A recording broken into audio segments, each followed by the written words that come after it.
بسم اللہ الرحمن الرحیم۔ السلام علیکم۔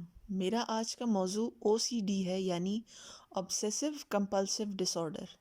یہ ایک ایسی حالت کا نام ہے جس میں انسان وسوسوں کا شکار ہو کر کچھ عادات کو بار بار دہراتا ہے یا کچھ خیالات کو جنون کی حد تک خود پر سوار کر لیتا ہے۔ یہ سب کچھ اس کے اختیار میں نہیں ہوتا، اور وہ یہ جاننے کے باوجود بھی کہ یہ سب بے معنی ہے، اپنے ان رجحانات پر قابو نہیں پا سکتا، یہاں تک کہ یہ سب اس کی روزمرہ زندگی کو بری طرح متاثر کرنے لگتا ہے۔ وہ نہ چاہتے ہوئے بھی کبھی اس وہم کا شکار ہو جاتا ہے کہ اس نے دروازہ صحیح طرح سے بند نہیں کیا، یا اپنے ہاتھ اچھی طرح نہیں دھوئے، یا صحیح طرح سے نہایا نہیں، یا اس نے چولہا بند نہیں کیا، یا اگر اس نے ایک خاص گنتی کے تحت سیڑھیاں نہیں چڑھیں یا ایک خاص تعداد میں خاص رنگ کے برتن نہیں رکھے تو کچھ برا ہونے والا ہے خدا نخواستہ، یا اگر کچھ خاص چیزوں کو غیر ضروری ہونے کے باوجود پھینک دیا تو گھر میں خدا نخواستہ نحوست آ جائے گی، اس لیے ان کو بلا وجہ جمع کرتا رہتا ہے وغیرہ۔ اس لیے بار بار اس طرح کے اعمال کو دہراتا رہتا ہے اور ان میں بہت وقت ضائع کرتا ہے۔ کبھی کبھار ایک ناخوشگوار خیال اس کے ذہن کو اس طرح چمٹ جاتا ہے کہ اس سے جان چھڑانا مشکل ہو جاتا ہے۔ یہ بیماری دراصل اینزائٹی کی ہی ایک شاخ ہے، جس میں انسان کو بے اختیار ناپسندیدہ خیالات آتے رہتے ہیں، یا وہ اپنی بے معنی عادات پر قابو نہیں پا سکتا اور ان کو بار بار دہراتا رہتا ہے۔ اس کے شکار انسان کو اکثر اس بات کا احساس ہوتا ہے کہ یہ خیالات اور عادات غیر منطقی ہیں، مگر پھر بھی وہ ان سے جان نہیں چھڑا سکتا۔ وہ کچھ کاموں کو بار بار کرتا ہے کیونکہ وہ اپنے آپ سے مطمئن نہیں ہوتا۔ اس کے دماغ کی سوئی جیسے ایک ہی جگہ اٹک جاتی ہو، اس کے اندر قوت فیصلہ کی کمی ہوتی ہے۔ وہ وسوسہ جس کی بنیاد پر اس بیماری کا شکار انسان بار بار اپنی بے معنی عادتوں کو دہراتا ہے، بالآخر اس کو پرسکون بھی نہیں کر پاتا اور وہ سکون کی تلاش میں مزید سے مزید تر دہراتا چلا جاتا ہے۔ یوں یہ ایک نہ ختم ہونے والا سلسلہ بن جاتا ہے۔ اگر یہ کیفیت دن میں کم از کم 1 گھنٹہ یا اس سے زیادہ دیر تک انسان کو متاثر کرے اور یہ کسی خاص دوا کے زیر اثر بھی نہ ہو تو پھر یہ حالت بیماری کے زمرے میں آتی ہے۔ اس بیماری کا شکار انسان اپنی مدد آپ کے تحت کچھ تدابیر اختیار کر سکتا ہے جن کی بدولت اس بیماری کو قابو کیا جا سکتا ہے۔ سب سے پہلے تو وہ انسان اس بات کا جائزہ لے کہ روزمرہ کے معمولات میں وہ کون کون سی چیزیں ہیں جو اس کو یہ وسوسے دلاتی ہیں۔ ان کی ایک فہرست بنائے۔ مثلاً اگر جراثیم کا خوف اس کو بار بار ہاتھ دھونے پہ مجبور کرتا ہے تو وہ اس بات کا جائزہ لے کہ پورے دن میں کب کب اس کو اس مشکل کا سامنا کرنا پڑتا ہے۔ جیسے ایک شخص دفتر میں اگر مشترکہ استعمال میں لائی جانے والی چیز کو چھو لے تو اس کو اپنے ہاتھ گندے ہو جانے کا احساس ہو اور اس کے فوراً بعد دیر تک ہاتھ دھونے کی ضرورت محسوس کرے۔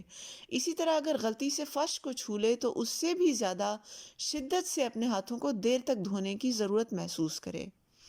پہلی حالت میں وہ اپنے وہم کی شدت کو 10 میں سے 5 نمبر دے سکتا ہے، لیکن دوسری حالت میں وہ اپنے وہم کی شدت کو 10 میں سے 10 نمبر ہی دے گا۔ اب جب آئندہ اس کے ہاتھ کسی ایسی چیز کو چھوئیں گے تو وہ پہلی باری میں ہی آرام سے ایک بار ہاتھ دھوئے گا اور ساتھ ہی اپنے ذہن میں یہ بات واضح لفظوں میں دہرائے گا کہ میرے ہاتھ بالکل صاف ستھرے ہیں۔ جب اگلی بار اس کو وہم آئے گا تو وہ اپنے ہاتھوں کی طرف دیکھ کر اپنے وہم کو وہم ہی کا نام دے سکے گا اور اپنی عقل کو غالب آنے کا موقع دے گا۔ اسی طرح روز روز کی محنت سے بالآخر وہ اپنے وسوسے کی شدت پر قابو پانے میں کامیاب ہو جائے گا انشاءاللہ۔ اکثر لوگوں کو لگتا ہوگا کہ جو چیز ہمیں وسوسوں پر اکساتی ہے اگر اس سے ہی دور رہا جائے تو اسی میں عافیت ہے، مگر یہ بات صحیح نہیں۔ جتنا زیادہ ہم اپنے خوف سے دور بھاگیں گے اتنا ہی زیادہ اس کو خود پر سوار کریں گے۔ اس لیے اس سے بھاگنے کے بجائے اس کا سامنا کرنا ہوگا، چاہے ہمارا ذہن کتنا ہی ہمیں ڈرائے۔ یہ کام آہستہ آہستہ بتدریج ہوگا۔ چونکہ او سی ڈی کی بیماری کے پیچھے بھی انزائٹی ہی کا ہاتھ ہے، لہٰذا ہمیں اپنے خوف کا سامنا کرنے کی صورت میں جو انزائٹی محسوس ہوتی ہے اس ناخوشگوار کیفیت سے بھاگنے کے بجائے، یعنی اپنی او سی ڈی والی عادتوں کو دہرانے کے بجائے، اگر ہم اپنی جگہ پر جم کر بیٹھے رہیں اور اس انزائٹی اور خوف کی کیفیت کا سامنا کریں تو بہتر ہوگا۔ اپنے ذہن کے خلاف جا کر اپنی جگہ پر ٹک کر بیٹھے رہیں اور کچھ دیر تک خوب گہری سانسیں لیں۔ اس سے آپ کے ذہن کو پتہ چلے گا کہ آپ خطرے کی حالت میں نہیں بلکہ امن کی حالت میں ہیں۔ کچھ دیر اگر آپ ایسے ہی کرتے رہیں تو یہ انشاءاللہ اپنے خوف کو شکست دینے والی بات ہوگی۔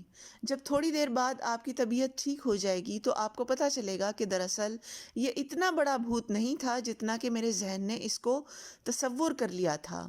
لہٰذا اگلی بار بھی آپ اسی طرح اپنے خوف کا سامنا کر کے اپنے آپ کو سکون کی حالت میں لانا قدرے آسان محسوس کریں گے۔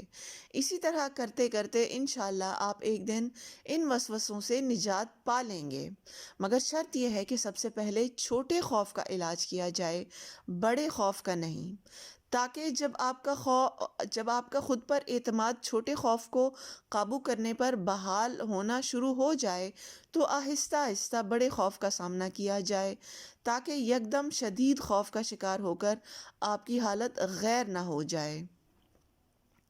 او سی ڈی چونکہ انزائٹی ہی کی ایک قسم ہے، لہٰذا اس کو قابو کرنے کا یہی طریقہ انزائٹی کی دوسری قسموں کے علاج کے لیے بھی استعمال کیا جا سکتا ہے، مثلاً سوشل انزائٹی یا لوگوں سے ملنے کے خوف کو قابو کرنے کے لیے۔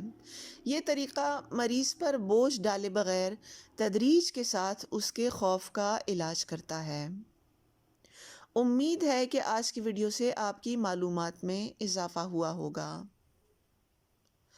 آپ کی توجہ کا شکریہ۔